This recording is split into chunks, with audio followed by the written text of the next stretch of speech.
our The Video Wars podcast. So today here, I'm actually sitting at Purdue University in the city of West Lafayette, Indiana. So this is a video and image processing laboratory, short as VAPR. So in the VAPR lab, of course, we are just going to continue talking about video and multimedia in general. And we are actually very glad to invite Zhi Li from Netflix to come to as our guest for this episode. Of again, I have Thomas. Hi, Hi there. Thomas. Yeah, from London to join me as a co-host from the Virinola side. So this is Zoe again. And Zhi, I will let you to introduce yourself. Hello, everyone. I'm Zhi Li from Netflix. Just to give a brief introduction about myself, with Netflix encoding technology, I'm currently leading a team that's work a few areas. The first one is Codecs. So we contribute to the next generation royalty-free codec, codename AV2. I don't think it's official yet, but let's just call it AV2. We're also curating the adoption of AV1, just to make sure it's going to be a success. The other area we work on is video quality metrics. So we actively develop and maintain VMAF open source as an open source project, but also intensively used internally, together with a number of the other metrics. If you have heard about CANBI. That's metrics that addressing prediction of the banding artifacts. And the third area is we're actively doing research and development about optimizing Netflix video encoding pipeline. Anything that we could deliver a better quality to our end users, we work on that. And we work very closely with our client team to make sure the end-to-end quality experience is the best on any devices they stream from in any network conditions. So personally, as a background, I obtained my bachelor's and master's degree from National University of Singapore. Then I did my PhD at Stanford, advised by Professor Ben Jarrett. After that, I had a 2 years of stint at Cisco, working with service provider video technology team. So worked closely with Dave Oren and Ali Began. That's actually one of my pretty productive period of time where my most highly cited paper is actually being produced during that period of time. So just that's my brief introduction about myself. Well, thank you. And basically, I think based on what you described, at least from the PhD, right? So we all know that Professor Gerard is mainly have contributed a lot in the academia area and potentially to the industry, and a few very well known like video codecs and processing and streaming solutions behind that. So believe that your career grow from there, and all have been in the area and in the field of video and something related to that. So I didn't even know that AV2 has not come to as an official name yet. I thought it's AV1, then AV2. That's some standard is going to be finalized soon. So we'll expect that. So talking about, I think because you mentioned AV1, that you're translate having your team dedicated to that because AV1 is finalized. So definitely that's related to the product you are doing, and AV2 is the standard. And I believe you are mentioning you try to make new proposals to that. So talking about all this video codec type of work, you may want to introduce a little bit further about your team's current effort along that line. Sure, yeah. So Netflix heavily invests in supporting AV1 as a current generation codec. So it's like the most advanced encoding family we used for our encodes. So we curate this initiative, and by doing lots of engineering resources around that, including So we develop optimized recipe for encoding our content using AV1, and we also work with device partners to unlock the decodability on those devices. Um, so as of today, like if you are on the newer model that supports AV1 on newer model of TVs, and if you stream Netflix shows in 4K, you are very likely to get a AV1 stream. And I have a LG OLED TV 2020 model at home, and I can stream AV1 from my TV. Um, Fantastic. Yeah, good to know that. so we, yeah, so we, I mean, we are continuing this initiative by investing in AV2 as well. So this is by contributing to the so-called AVM. AVM, I think, is the official name that we Oh, have been using, but everybody has been just called it AV2. I see. Um, so what we feel is we're bringing to the table some of the more unique perspective from a Netflix point of view. I think there's a few other streaming services that's similar to us. Basically, we maintain catalog of professionally created TV shows and movies, and those are typically come with their unique characteristics because they're professionally generated. We're trying to create from users' home a cinematic experience when they're watching Netflix.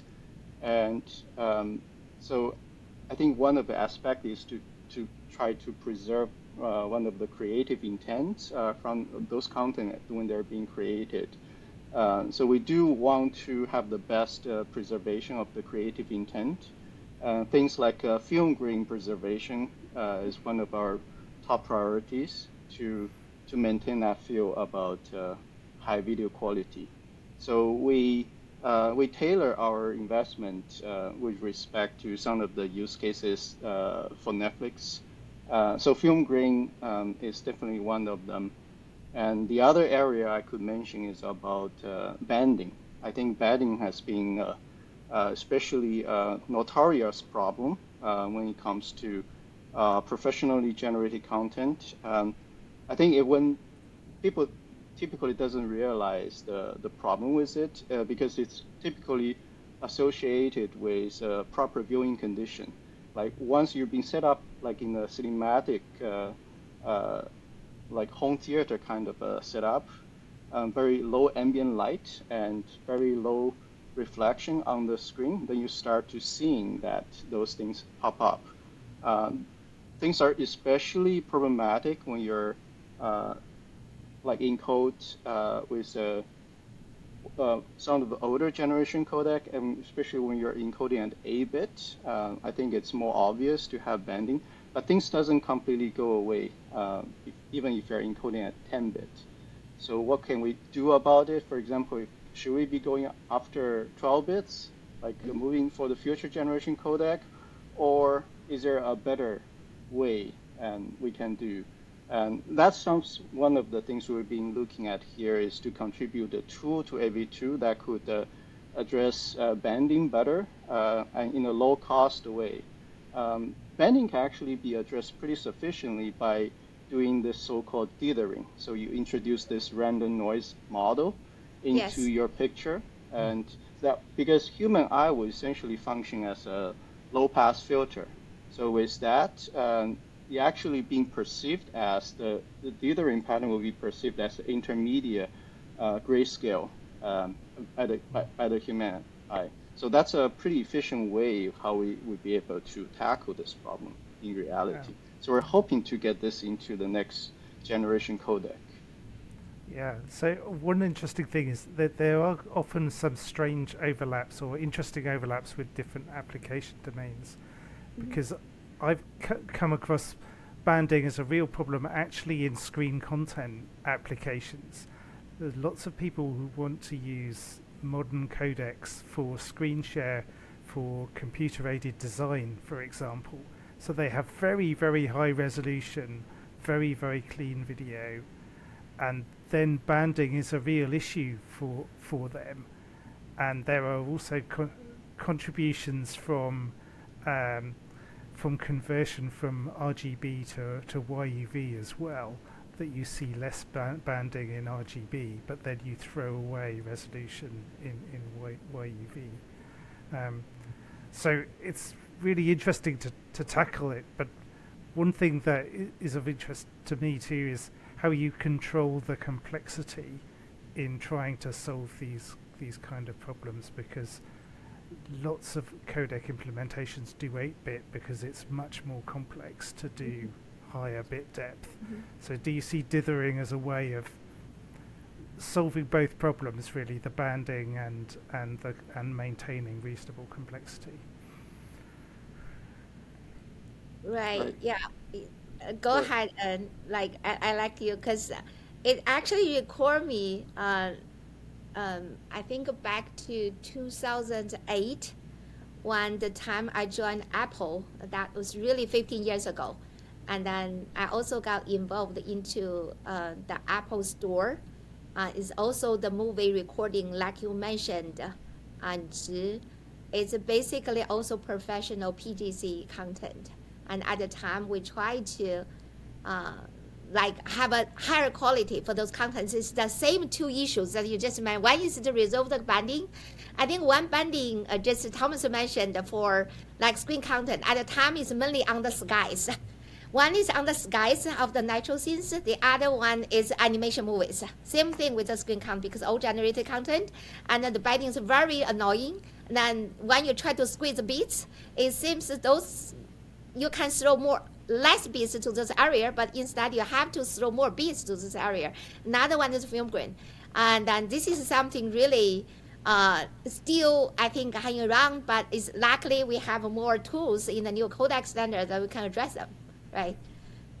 I think one of the good thing about addressing banding is it's pretty well understood through a human visual system point of view, right? So essentially everything just boils down to this contrast sensitivity function, right? Which is pretty well understood over the research work of the past 100 of the years, right? And I'm just talking about the grayscale, like contrast sensitivity function. I think when it comes to color, it becomes a little bit more tricky to model. I don't think for the chroma channel, as of today, there has been a well acknowledged model that works across the board.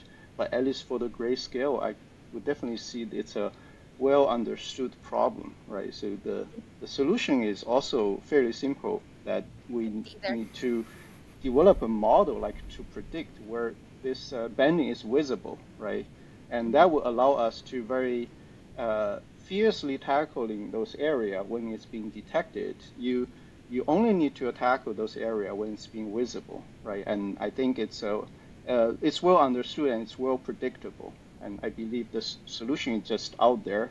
It's fairly close for us to get to tackle this notorious problem, hopefully in the next generation codec. Yeah. Well, thank you for actually bringing at least the mathematical foundation behind this problem, actually.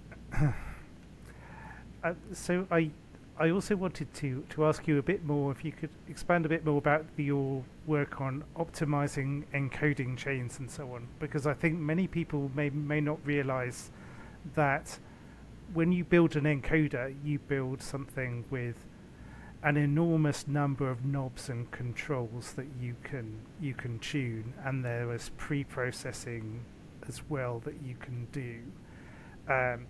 So it's not simply a matter of tuning your core encoder to do things, but there may be special things that you can do for particular kinds of content or particular scenes. Can you tell me a bit about how that works at Netflix? Sure. So I guess I need to first talk about the uniqueness of the problem space we're tackling here. For Netflix, we have relatively small scale catalog. If you compare our scale versus YouTube or Meta, I think we have a relatively small scale. And the other aspect is that our catalog is being professionally generated, but it's being like encoded once, but you stream them millions of times, right? In other words, there is a very asymmetric relationship between encoding versus decoding.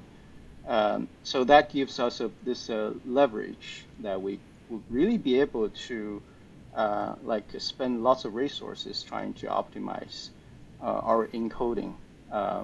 And when you're amortizing that among like per stream per session, right, that cost is relatively low as compared to other use cases. So with that caveat in mind, so we do have a lot of like the kind of tuning we do can be understood as out of the loop, right? So you have this video encoding you can do in codec in loop optimization, right? For example, like two-pass encoding is one of them, but you can also apply search like in a outer loop fashion, right? So one way to think about this is that if you think about the video content, it essentially is an aggregate of multiple modular, coherent or homogeneous pieces. Like, but you can think them as at different granularity. At the highest granularity, you have different genres. Right? Different genres will have different characteristics. You can optimize on a per genre basis, but have a fixed recipe for any of the titles in one genre. Or if you move one level down, you can optimize on a per title basis. Right? Each of the titles, you can analyze them and decide on what will be the complexity, and you can apply the optimization accordingly. And you can further going down that path, right? You can do it treating each of the shot as a homogeneous unit, right? And I think the problem essentially boils down to how you would want to allocate your resources across all those units, right? So essentially, like resource allocation problem, and think it as a mathematically will boils down to a constraint optimization where you have to optimize against a certain metric, right? And in this particular case, at Netflix, lots of things are depending on the VMAF metric. So the journey for us is also, it's gradually being built up, right? If you recall, we had a tech blog about per title encoding that was 2015. If you read about that tech blog, we didn't mention about VMAF at all, because at that moment, that metric hasn't been mature enough to be applied here. And we're still like sort of like depending on using PSNR as a metric, but combined with a number of other tricks like controlling the QP that you sample, and together like you form a solution and you be able to allocate resources on a per title basis. And applying VMAF to this encoding optimization is actually an afterthought, right? It's when we see this accuracy gradually, we build more and more confidence into accuracy, we figured, well, maybe this is good enough for us to be using it as actively being used in encoder optimization. And eventually in 2018, we have this solution called dynamic optimizer, where essentially folding in this metric to guide us to optimize streams. So as I said, VMAF is a big part of this optimization framework. And a lot of things are related to this resource optimization. There are other components within our encoding pipeline, as you said. I think the pre-processing and post, I think mostly pre-processing, or one example would be like how you do downscaling of the video, right? So if you're bitrate constrained, it's not always guaranteed that the best results will be that you encode the video at its native resolution. Sometimes you want to downscale the video and to limit its number of pixels. And then you can efficiently apply encoding. And you're relying on a decoder. After decoding on the devices, you do a upscaling based on the on-device upscaling to be displayed on the end user's screen. And we have techniques that we will be able to tackle each one of those encoding and scaling separately. I think the main approach we do is still like fixing the other components within this pipeline, but just to be by looking at individual one, hoping that things doesn't interfere, and we'll be able to afford to optimize each of the module individually. Okay. So do you take into account what you know about the client? I mean, would you serve a different recipe to different categories of client potentially, based on for example, whether it's worth upscaling on the client, or what upscaler the client might have available? It might well be a very different experience watching on a large home television versus watching on an iPad or a laptop. Right, absolutely. I think there's always an ecosystem of the devices that we have to take into account, and the way is to look at the spread, right? And there are high quality upscaler and there are low quality upscaler, and we cannot be optimizing for upscaler that's already super high quality. I think the way we tackle is by looking at the median, right? So if we can find like a little bit more conservative, we're hoping that we can operate somewhere in the middle.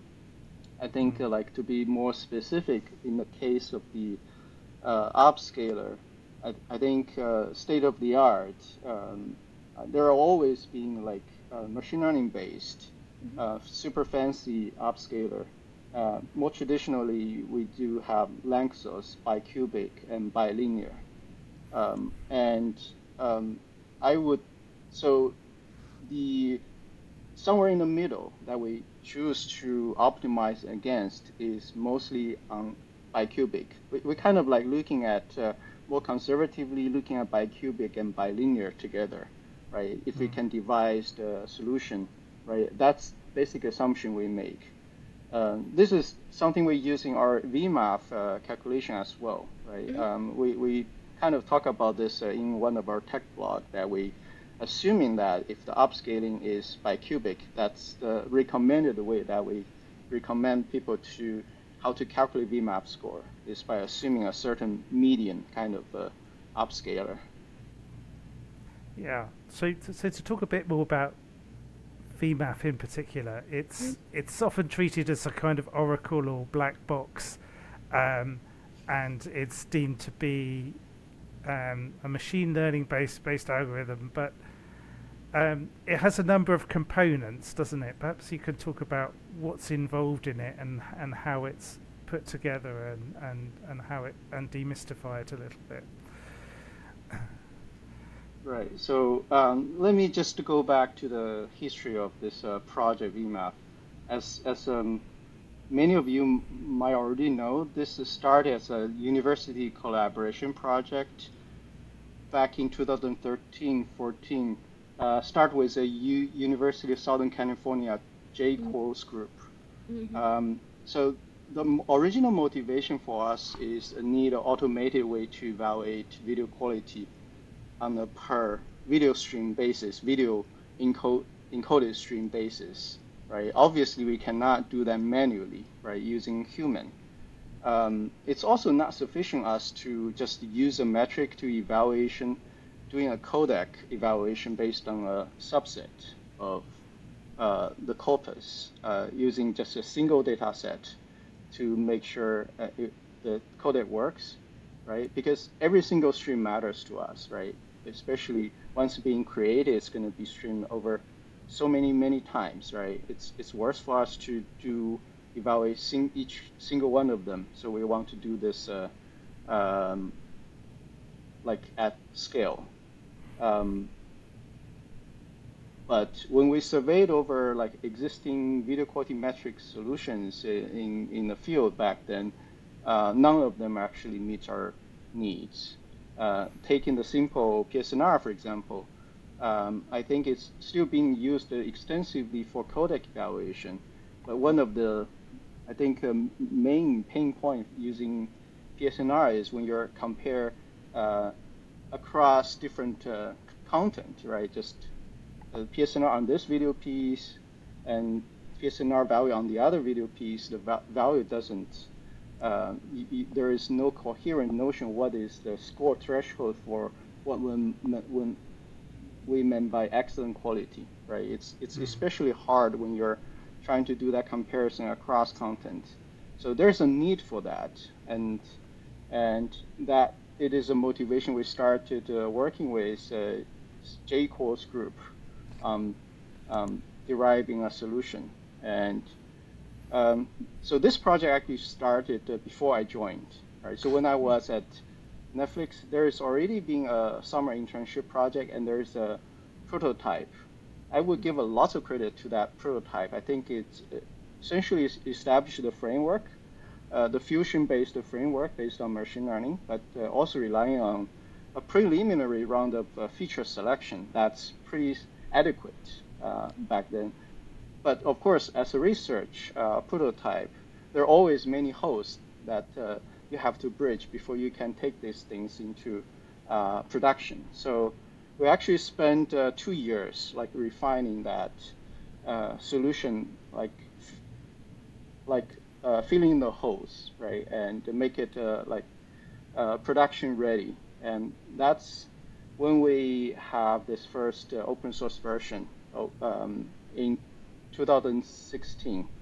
And then we continue working on it, and keep on refining, release new versions. I think in the meantime, we get a lot of help from other university collaborators. One is UT Austin, and the other one is University of Nantes from France. So there are Al Bovic's group from UT Austin and Patrick Lecalais' group from Nantes, University of Nantes, France. So the version that has been released in 2017, I would call it, that is the algorithm that has been remained stable as of today, right? At least in open source fashion. So that's on purpose, because we know in order for this adoption to take place, I think we need to have a stable version such that one thing is, I think there is a stable comparison of the results. And in the meantime, I think it gives the open source community to give us a space to help us to optimize the performance. Instead of having a moving target, we want to have a fixed target. And so the basic algorithm is there, but we are building additional tools into it, like additional arsenal to make the observability better.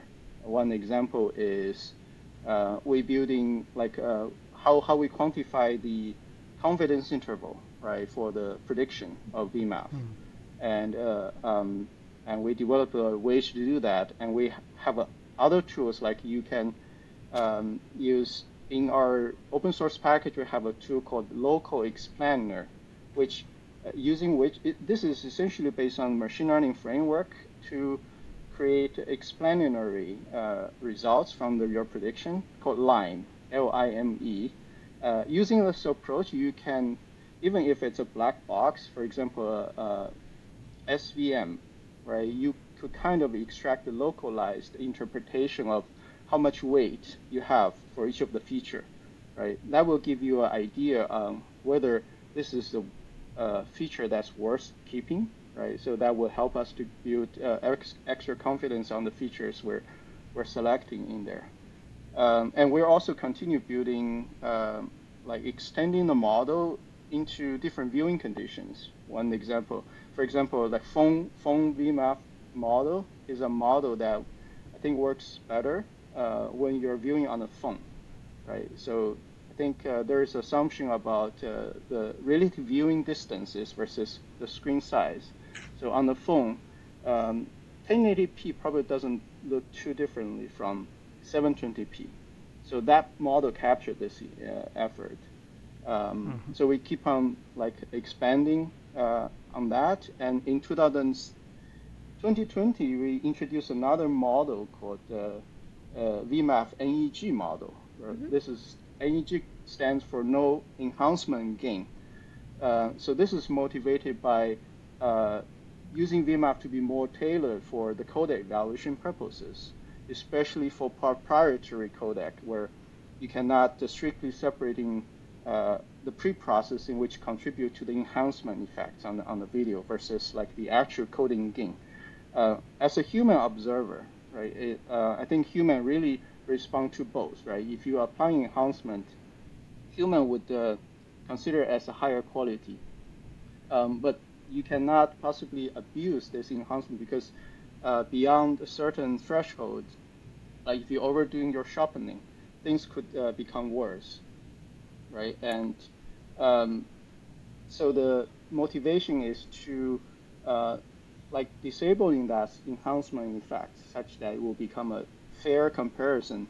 It's a pure evaluation of the capacity of the codec itself.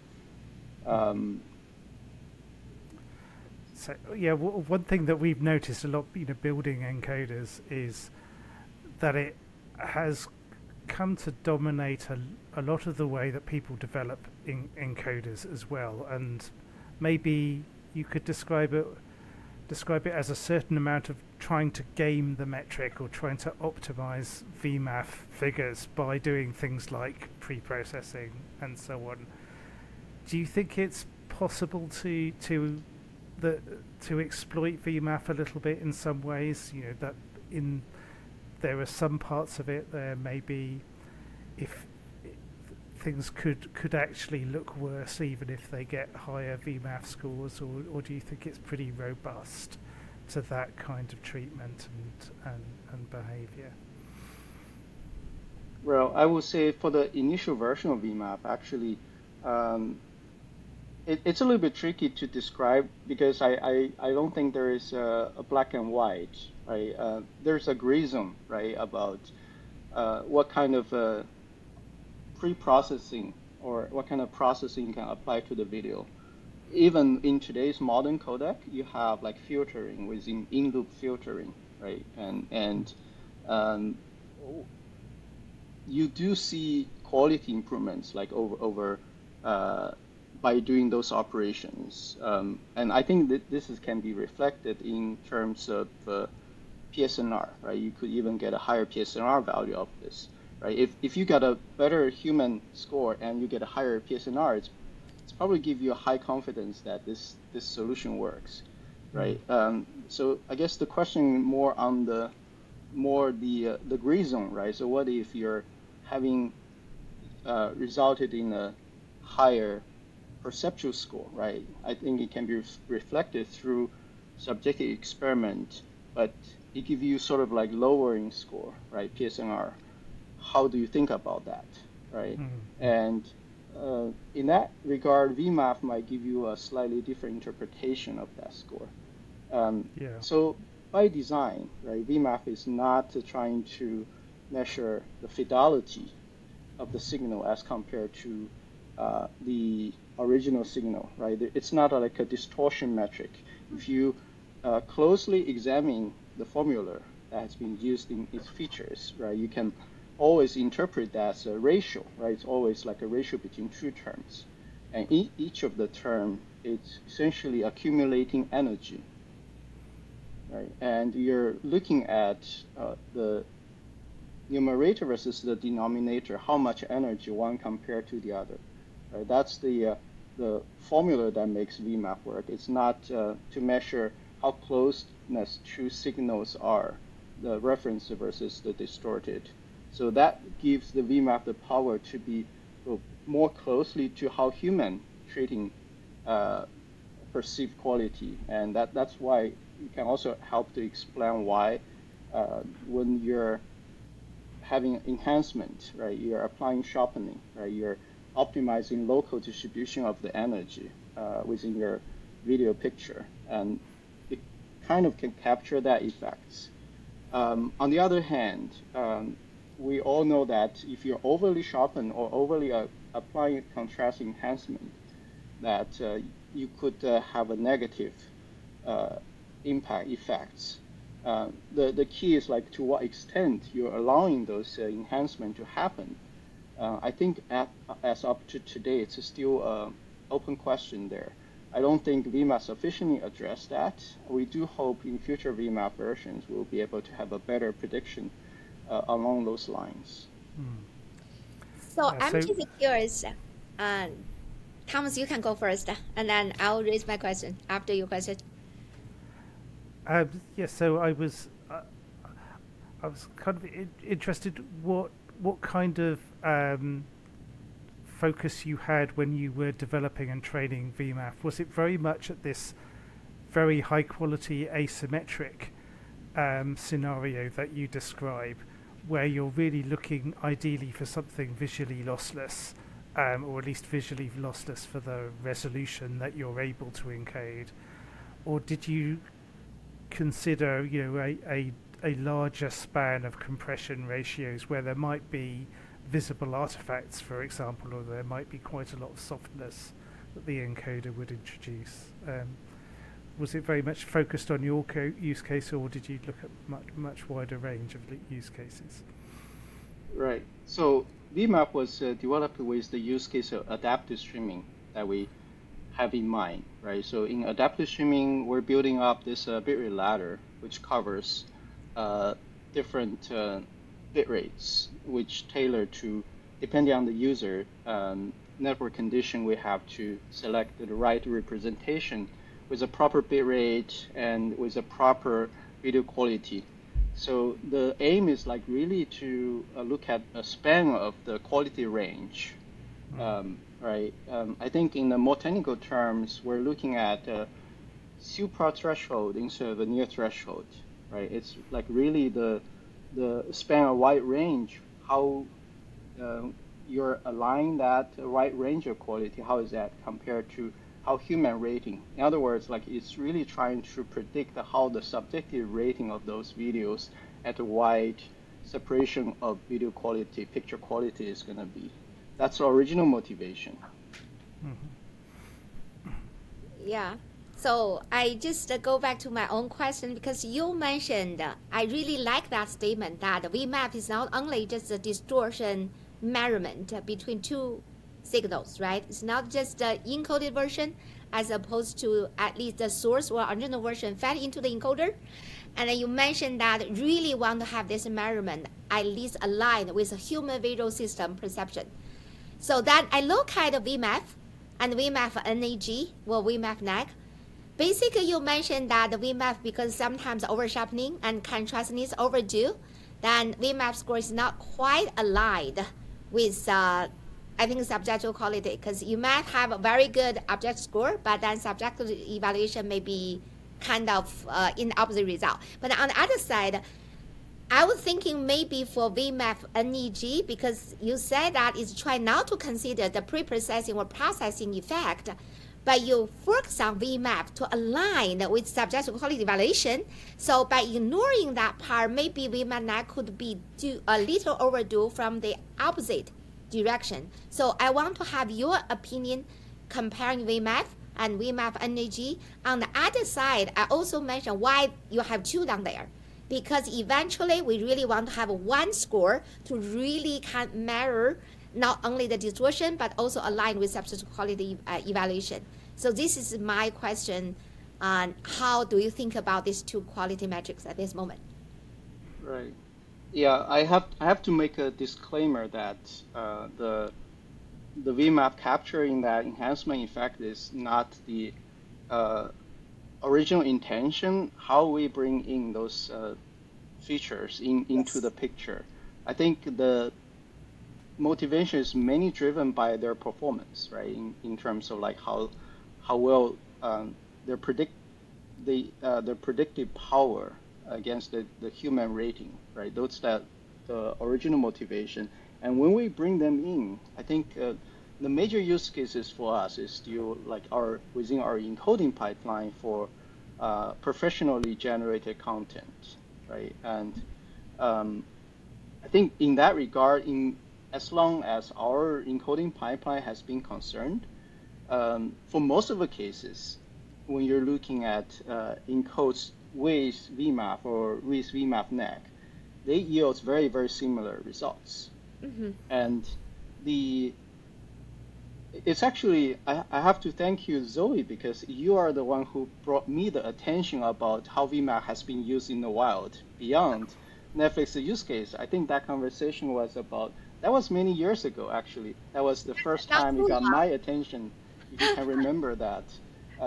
Because I haven't really thought about beyond our use cases, how people would trying to come with a very inventive way to to use VMAF and to guide their performance, right? And what will be the kind of a typical encoding pipeline people use in the wild, right? When it comes to professional, like user-generated content or gaming content, right? There are many things we're not aware about, and it's actually thanks to you that bring us our attention to that.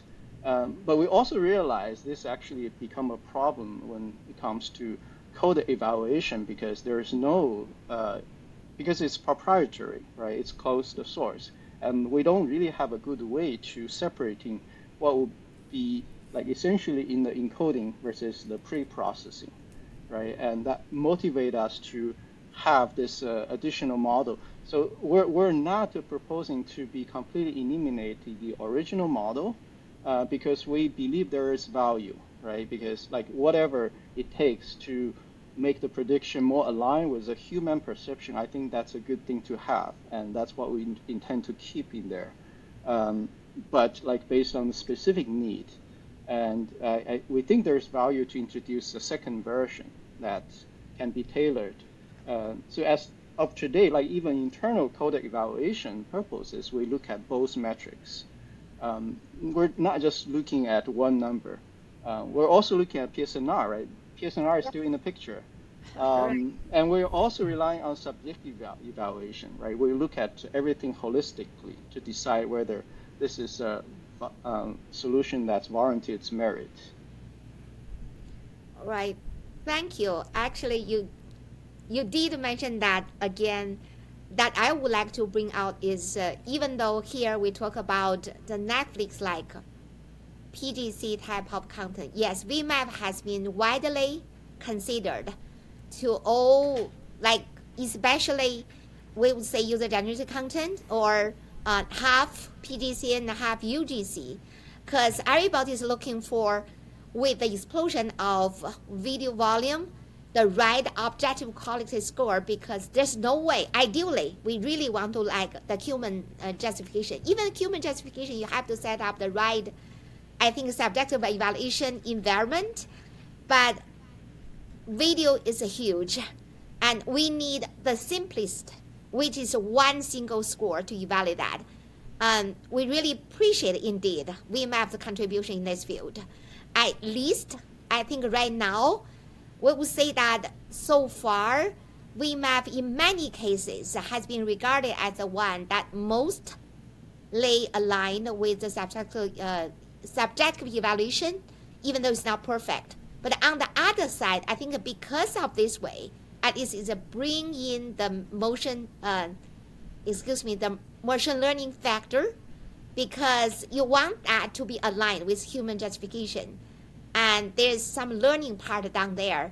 And that one is also, I think, at least some machine learning driven technologies that see the really applicable to a usable metric or product that actually benefit the field. So along that line, I just mentioned, because everybody talk about generative AI, so I want to learn what your views, not into academia, but potentially how Netflix for your team considered about that at this moment, both codec and metric wise. So we start talking the topic on the machine learning. Let me first make a disclaimer on VMAFs. Let's still talk about VMAF on Okay. that front. Right? There's a general perception that VMAF is a machine learning based model, right? And when we have always made the claim that we've been trained VMAF based on professionally generated content, and one of the worry is that is it's being trained on professionally generated content. What if can this be applied to like user generated content or gaming or et cetera, right? There was always been this worry. Um, and I think one of the I think it's good that we make the clarification that there is the rule of thumb that we have been using internally, most internally, is that if you think about the predictive power of VMAF, maybe about 30% of them can be attributed to the machine learning based model. And 70% is actually thanks to its the elementary feature that has been incorporated into VMAF, which is essentially modeling the human vision system. I'm talking about VIF feature and the DLM feature in there. And what the machine learning model contribute essentially, I think it's a big weight on deciding on how much we should put in the weight of the temporal feature, right? The motion feature is actually pretty simple one, but I think it's play an essential role in the VMAF model because it really decide on like up to what extent when the picture is moving, the human is still be able to perceive the coding artifacts in it, right? I think it's a big contributing to how VMAF is different from the more traditional PSNR or SSIM, which is essentially only a static image-based metric. Of course, there are like video version of them, right? But I mean, there are different kind of perception on how well they perform versus their complexity. We really adapted a fairly low complexity version, but it turns out to be working pretty well. So that was a digression into this what machine learning gives you. But I would still consider VMAF is a psychovisual-based model because the building block is riding on is essentially standing on the shoulder of the giants. That's based on hundreds of years of human vision research. Now Yeah. let me. But particularly, I want to mention because you particularly mentioned. So here's the thing. So whenever we actually introduce you, even to our team, I always bring out the first, at least the VMAF tech blog written by your team, Netflix, because you were the first author. And then, but actually today, this is the first time I hear directly from you as a first author of that first VMAF blog that actually before you joined the team, actually there's some essential features already being decided at early stage developing VMAF. And then you also emphasize that actually gave the foundation of the VMAF, even though the model was finalized earlier, there's some refinement version like VMAF NAG, but you still try to keep the original version. You also mentioned right now 70% actually of the VMAF success contributing to actually attribute to those 70% features. So this is actually the first time. It's actually to me as a new knowledge. I believe it to quite some audience right now listening to our podcast. Actually, so we appreciate that. We appreciate the features actually right now contributing to VMAF. I just want to emphasize that. That's why we're here to demystify VMAF, right? Right. Yeah. Actually, I want to respect the time, and then there's some. I know we're going to move a little bit on the at least the 30% from machine learning, because it's just simply so hard at this moment. Because everybody knows that because the ChatGPT, generative AI is down there. So we just want to maybe you can only touch the surface at this moment because because of time, also because some other things. We just want to hear a little bit thoughts from you on that direction. Right. So it's a big topic that's even beyond what we've been talking about video encoding and the video quality, right? I mean, within every single one of the tech companies these days, I think it's a big topic for everybody to, like, how we can cope with the new wave of the technology improvements, and everybody's being afraid of being left behind. right? And I think it's a much bigger discussion beyond what we can discuss here. But I can probably just focus on this particular domain, on video encoding, right? On that new technology in this front. I think to us, I think it is still a very big consideration is like how much we should be respect the creative intent, right? Artistic expression from the artist is the when it comes to professionally created and curated content. I think that's one of the top priorities in our minds, right? And some of the technology, I think when it's being used for content creation, that's beyond that consideration here. But for us, it's like we're given the source ingested to us, right? What can we deal with it? I think there are some certain level of leverage we can use, but probably I think we have always been mindful about that creative, artistic intent aspect of it. And just take, I don't think there is any of the like clear cut on what is allowed and what is not allowed. Just given this video scaling as example, right? Given a low resolution version of video, pretty soon you might be discovering that you're going beyond when you're trying to recreate a high detailed, high resolution version, right? Once this multiplicative factor becomes slightly larger beyond the 2x, for example, I think there's no way we can keep on refining its performance without hallucinating the content, right? Some of the detail might need to be recreated. And it's still an open question and very tricky question on what would be allowed versus what wouldn't be allowed. So let's just keep it an open question. I don't have an answer to that. Well, at least you brought out some of the essential problems in that field. And then talking about arts, and then I'll leave one more question to Thomas from that side. But before that, I just want to bring the background.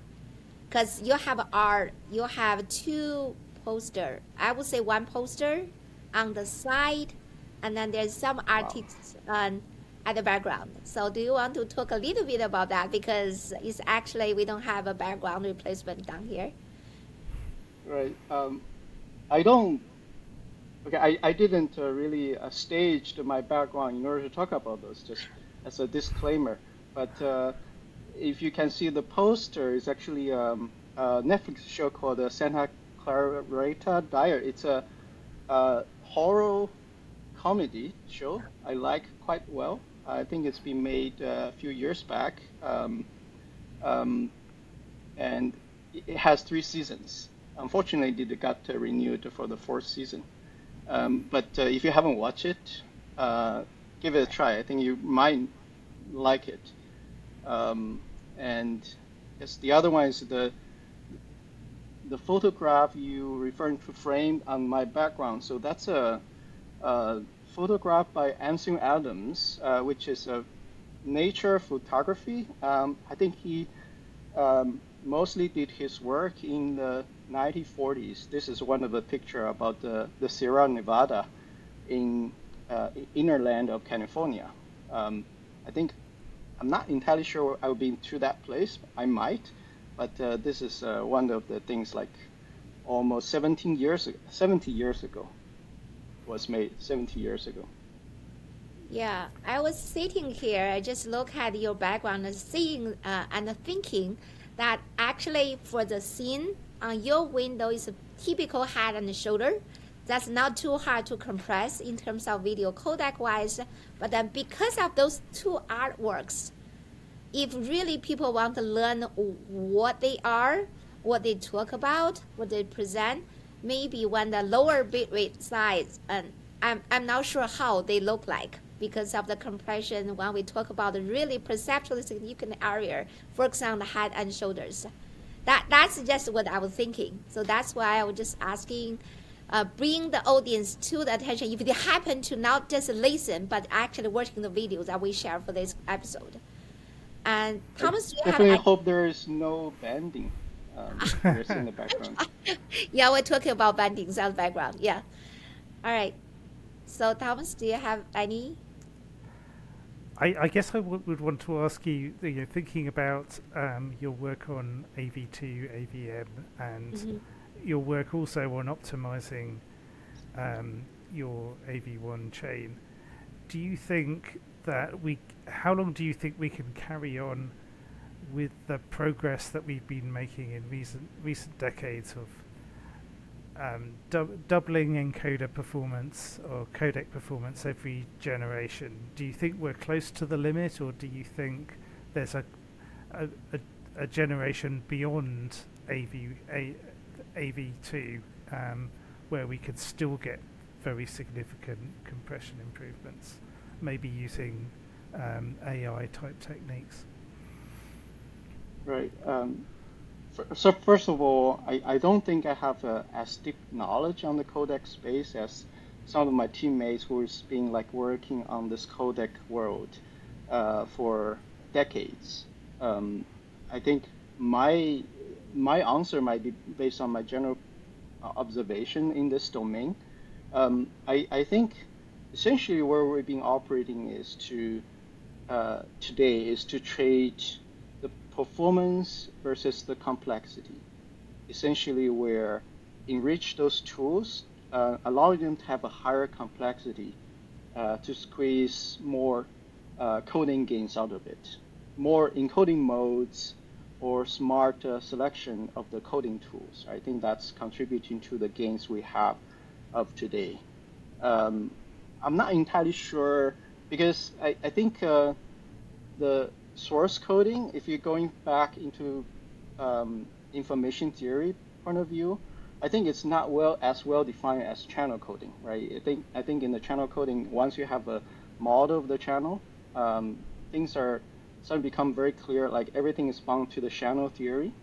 I think in the source coding domain, right, you do have rate distortion theory, but I think because of the difference between how the distortion being defined mostly as a quadratic distortion, essentially PSNR, right? But we know the human vision system is so much more than that, right? I think this might be the domain that has not been completely explored, and because of that, I don't know if we have a very clear upper bound where this thing is, right? And going forward, also, I think there is relatively touched upon the philosophical point of view on what can be considered as a compression versus generative, right? And if you start to think about your like creating a dictionary of many different content, and you can start to replacing components not in your original picture, and what we call the generative compression domain, right? You can easily imagine there are ways you can go beyond the current paradigm in coding, but it's not magical, right? This is even the term we use, hallucination, seems to be very mystical, but it's not. It's really not, right? So I think from a system point of view, this is well understood, like how things has been explored. In other words, I think depending on all the definitions and the problem space we're been looking at, the answer is not very clear on whether we've been achieving the limit. I think if we're allowing to be more flexible definition of video compression, I think there's definitely much more we can explore moving forward. Yeah, I Thank you very actually much. believe so. Yeah, thank you for addressing that. Because on the other side, I also mentioned that I still remember here in this lab, I actually pursued my PhD down here in this lab between 2000 and 2004. So at that time, H.224 ABC was just finalized in 2003. And I was trying to run the GM, I believe the code base is really slow. Then I try to actually just focus on the QSIF and most the CIF videos at this moment. So resolution is really low, and then 15 or even 10 frames per second, that's what we will consider. So because we're bundled, we actually limited by the underlying hardware. So on the other side, with the computation resources, is actually along that lines booming. Right now we have GPU, so that's why I think that boosts up a lot of machine learning applications. We're also looking forward a new computational way from the hardware resources. Along all these ways together, um, I think we all here really fully believe that this new technology that will come out down the way with more computation available. So compressions maybe there's a lot more we see that's complicated, but down the road could be a lot easier and simpler to obtain. New ways of compression maybe potentially come out, but as you mentioned that we may have to follow the underlying theories because we are living in this universe. We have to follow the laws in this universe. Uh, that's some view, yeah, from my side. And we actually If I already, can add one thing, yes, I think since you mentioned about this, I think technology has been like always progressing, right? We get a better computational power for encoding and decoding. We have a better network bandwidth over time, right? Maybe at near future, the um, the bandwidth is like growing faster than the rate we need for the compression. On the other hand, I do want to mention that the human appetite for better and better content quality is progressing over time as well, right? yes, I think if you just imagine 10 years ago, right, 1080p is like the state of the art, like the kind of resolution you can provide. Maybe, I mean, 15 years ago, probably. But now, like we're approaching 4K, and many other technology, HDR is taking high frame rate. I think like human has this appetite for better and better experience. Um, so I think there's still a battle to combine against the human appetite for um, be more hungry for the better experience. Um, I think the other consideration we haven't really talked about today is like what about the sustainability, right? I think like to create those experience, there's also the uh, aspect about the um, like what is the carbon footprint we have on the onto the world. I think we should be a little bit conscious about that too, right, right? I think yes, some of the enabling some of the technology is really very power hungry. That's something we really want to be mindful about too. I think most relevant to us is like we should be more conscious about encoding and decoding complexity, and mhm, beyond that codec perspective, there's aspect about how the content got distributed, right, and being displayed, being rendered. Right? I think the latest technology could potentially consume more power, and we should be mindful about that too. right. So we all mention that nowadays video code are not only just evaluated by the bit rate, quality, speed, delay, but also underlying computational resources, right?